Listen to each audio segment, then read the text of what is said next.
And we're getting clear conditions out there tonight, and we're actually able to see the nearly full moon. It's a waning gibbous at this point, but it's 98.6% full.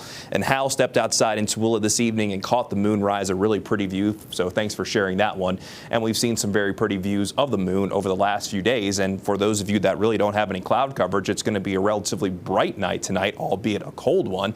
Here's what it currently looks like: Red Cliffs Lodge in Moab, where it's sitting at a whopping 19 degrees. But because we have the light from the moon, we're looking at the reflections of the cliffs off the calm waters of the Colorado River. Looks beautiful this evening, but it always looks beautiful from Red Cliffs Lodge.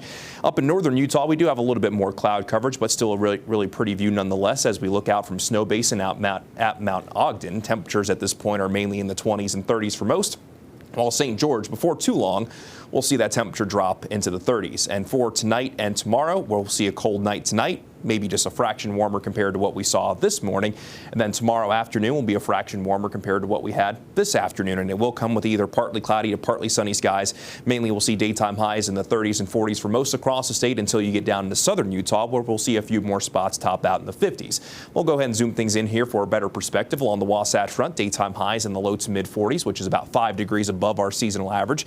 40 degrees in Park City, and you know when the Wasatch Back and the Wasatch Front are close when it comes to temperatures, that means that the warming along the Wasatch Front is limited due to our inversions, and we will see more of that haze with moderate air quality expected from Cache Valley down through the Wasatch Front over into the Uinta Basin. In central Utah, daytime highs 30s and 40s, and then by the time you make your way down south, we'll see a mix of 30s and 40s with a few more spots like Beaver, Parowan, Kanab, and St. George, all seeing daytime highs in the 50s. And that's even with the cloud coverage that we're going to find tomorrow. The chance of any wet weather, though, next to zero. This is tomorrow afternoon at 2 o'clock. Really not too much to see. And then high pressure keeps our weather quiet as we round out the work weekend with that southwesterly flow.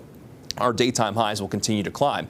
I think both Friday and Saturday will likely bring daytime highs about 5 to 10 degrees above our seasonal averages.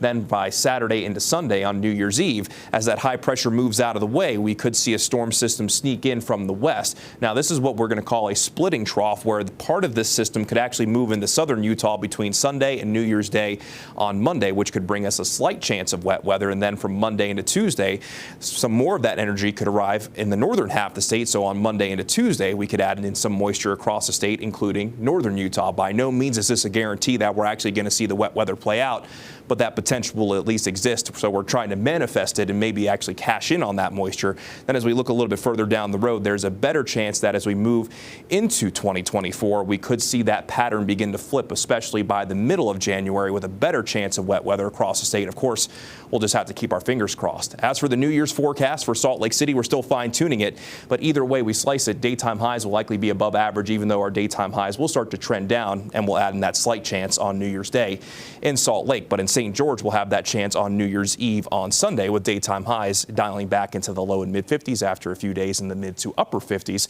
with overnight lows generally in the 30s. Then along the Wasatch Front, daytime highs low to mid 40s the next few days, overnight lows continue below freezing.